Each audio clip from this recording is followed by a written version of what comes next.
I originally drew this picture in Sharpie, just black Sharpie, and then used a scanning app to scan it into my phone and email it to myself, and then I opened it in Photoshop. Select color range shadows, push the fuzziness all the way to 0 and the range all the way to 100%. Edit, copy, new document, and you're going to create a new document for print, and it's going to be letter size, and then you paste, and that'll put the black lines in a new layer. You're then going to zoom in, and anywhere where the lines are left open, you're going to close them. For that, I like to use a Wacom stylus, set the foreground color to black, and just close in any little gaps that you see in the line work. And that's so that later when you select areas, the magic wand selection will know where that area that you're selecting ends. It won't do that unless the shape is closed. So I'm just going to go through closing all my shapes. I think I set the size to about anywhere between 6 and 9 pixels wide, and I'm using a pressure sensitive Wacom stylus and tablet. Once I've completed doing that, I'm going to select color range shadows, edit, copy, and I'm going to open up Adobe Illustrator. Once I've opened up a 8.5 by 11 size document, a print document, I'm going to paste, and then I'm going to go Object, Image Trace, and then I'm going to copy, and then I'm going to paste it right back into my original document. Place it, and then you want to delete the original layer. Now you just have the one that was traced in Adobe Illustrator, and that'll give you some really nice clean lines. Now I'm going to use the magic wand tool and select out the background, get rid of the background, and I'm going to see that a few of my lines weren't actually closed before, so I'm closing them off now, and I'm filling those areas with white. Just magic wand select, edit, fill, white, and then I'm magic wand selecting out the background so that it is completely gone, and now I just have this white figure on a clear background. I'm now going to select the color range of the highlights, which is all the white areas, and I'm going to cut them. I'm going to paste them into a new layer that's underneath my original layer, and you can see there's a little gap between the edge of the white and the black lines. So what I'm going to do is I'm going to go select, modify, expand, and I'm going to expand that area by about 4 pixels, and then I'm going to do edit, fill, white again. And so what I'm going to have is a white layer of the girl in the layer underneath the black lines. And that's going to be very, very useful later, because I'm going to just go up to the black line layer. I'm going to use the magic wand to select just the face area. I'm going to deselect, and I'm going to go back down to that white layer, and I'm going to reselect. And just the area that is the flesh tone of the face is now selected. So now I'm going to go edit, fill, and I'm going to pick the skin color that I want, and it's just going to fill that area. So when I make the black lines visible again, it's going to look just perfect. Now I'm selecting a slightly darker version of that color. I'm just going to the little color swatch on the foreground color on the left, and I'm going to the color palette and switching to a slightly darker color. I'm making my brush have a very fuzzy edge. At the upper left hand corner you can adjust the brush width and fuzziness, and now you can see how good it looks with the black lines visible. What I'm basically doing is I'm coloring in the layer underneath the black lines, but because I expanded and filled that area, I made it slightly larger than the black lines, so you don't have those distracting white gaps at the edge of the face. So selecting an area, modifying it, and expanding it by a few pixels is very, very useful. You always do your coloring as much as you possibly can, at least in the beginning, at the on the layer underneath. Also, another technique I'm using is I'm changing the opacity of my brush. If I want to shade, I can make a slightly darker color, but I can also make it somewhat transparent so that the original color can show through it. And in that way I'm blending colors, but I'm not using the smudge tool. So again, I can select different areas and then go back to that layer where I have sort of a ghost image of my girl underneath, or I can just create a separate layer. Right now I have a separate transparent, semi-transparent, it's only like maybe 20%, 30% opaque layer where I'm putting some shadows.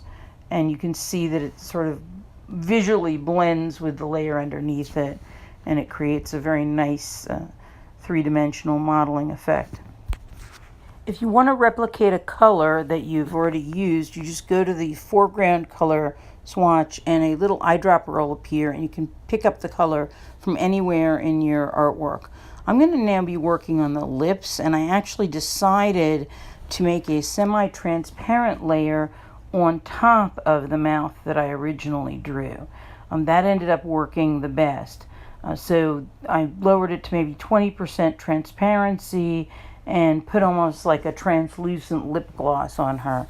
And I was able to use some highlights, midtones, and shadows simply by going up and down on the color palette from the lighter to the darker pink. But as you can see, the lips, when I did it opaque, it was just a little too much. And I just selected the area with the lasso tool of the lips, cut it, and then put it in its own layer and made it semi-transparent, and it made the lips look very full but not clownish. I'm also doing another layer actually on top of the black lines. I'm using a very thin brush tool, and I'm actually going right on top of the black lines in a separate layer to refine some of the detail. I have a scanning app on my phone that I use to scan my original drawing, which was just done in Sharpie. But you can also use a regular scanner or even a photograph if you adjust the contrast can work in this case. But the scanning app on the phone has been worth its weight in gold, and there are free ones. Mine I think cost 99 cents. So I've created another layer on top of the black lines. I'm using it to refine some of the detail. I keep toggling back and forth with the different colors just to get everything exactly the way I want. So I'm going to speed through this section of the tutorial. Using a little bit of white to add highlights to create more of a three-dimensional effect. Again, I'm in the layer above the black line, so a lot of these details are refining my original drawing. This is the point where the lips got to be a little bit too much. I liked what I was doing here, but they were so full and voluptuous that they were almost distracting. So I didn't want to get rid of what I'd done entirely, but I wanted to change the opacity, make the lipstick a little bit more subtle, as I mentioned before. So I ended up using the magic lasso, drawing it around the lips, cutting it, and then pasting it into a new layer and bringing down the opacity so it had the function of a transparent lip gloss. And it worked really, really well, as you'll see. Paste it into its new layer, and I'm going to use the move tool, put it on the lips, change the opacity, and it's going to look a lot more subtle and a lot more tasteful. I'm going to fast forward through this part because now I'm making the eye color, I'm changing subtle highlights, midtones, and shadows, and refining it just to get everything exactly the way I like it. The entire tutorial, when not speeded up, took me about an hour and 45 minutes. I would say about an hour to color the skin and maybe 45 minutes to do the hair. So this is basically speeded up to less than 15 minutes. The original drawing was done on paper, as I mentioned before, and after I drew the basic figure in pencil, I put a piece of tracing paper on top of it and then drew a final version in Sharpie. And that final version is what I scanned with my phone. Bringing it into Photoshop, you could see some of the lines were a little bit pebbly. So by bringing it from Photoshop into Adobe Illustrator, I was able to get some very nice, clean lines. Filling in the gaps so that I could select certain areas didn't take me very long, and it saved me a lot of work down the line, because when only a certain area is selected, you can fill it with a base color and then go back in and do subtle shading. Now at this point, what I want to do is I want to deconstruct the whole thing. I want to hide all the layers and show you what each layer looks like separately. So there's some of the detail layers, there's some of the color layers, and you can see how the lines kind of bring the whole thing to life and make everything pop. Now I want to give you some pointers about coloring hair. When you color hair, it's the same thing. You select the area and you put it in the layer beneath. Don't just color hair like it's a coloring book. Color as if you are brushing or petting somebody's hair and you're going over each curl and wave. If the hair curves, your coloring should curve too. If it curls out, give it a slightly lighter color. If it curls back, give it a slightly darker color, and that'll increase the three-dimensional look of the whole thing and make it look soft and convincing. I made a lot of layers with the hair. Some of them were transparent. I just slid the opacity slider. I used a soft edge for coloring on my brush, and I used various widths of the brush. For the base area, I used a wider brush, and I got more refined and used a thinner brush the more I got to the highlights, midtones, and shadows. But if you notice the direction that I'm brushing in, it's as if I am touching the real doll.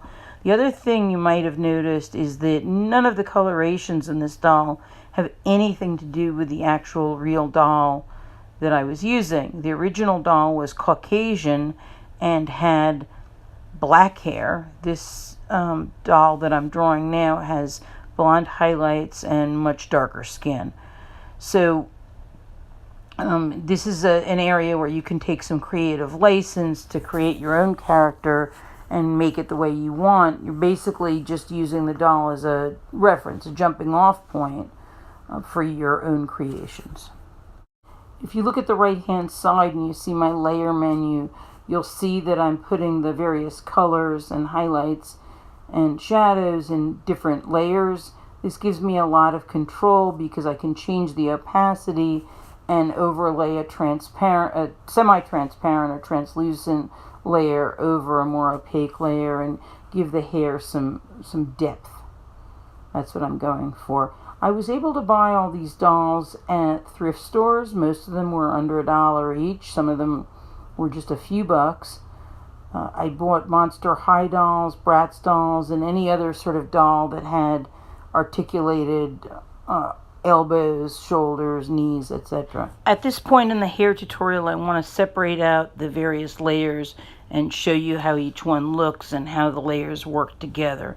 When I was done with this project, I saved it as a JPEG because the original document was 8.5 by 11 and 300 pixels per square inch. I'm now able to print it out and it will look just perfect. Of course, I still have to color the dress, but I did enough so you can get the general idea of how to do digital painting. This is Rachel Winneberg, the Helpful Art Teacher.